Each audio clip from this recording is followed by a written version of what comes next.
Today I'm showing you guys this stainless steel magnetic stirring cup. You're also going to get an instruction manual. This is the box that it comes in. This is the coffee cup itself. It's really cool.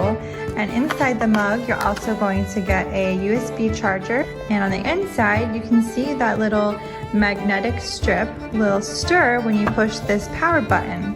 So all you need to do is push the button and it'll turn on just like that.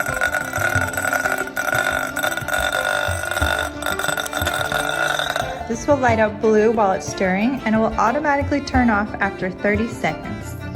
Here at the bottom you can see this non-stick grip, so it will not move around easily. It's nice and insulated, so your drink will stay warm for a long time. And this top right here has a nice seal, so anything you put in here will not spill easily. I also recommend this cup for powder drinks. You can just pour in the powder for your drink and then turn the power button on and it'll do all the work for you.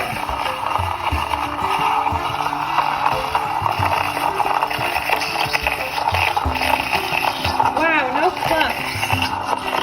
I love this mug.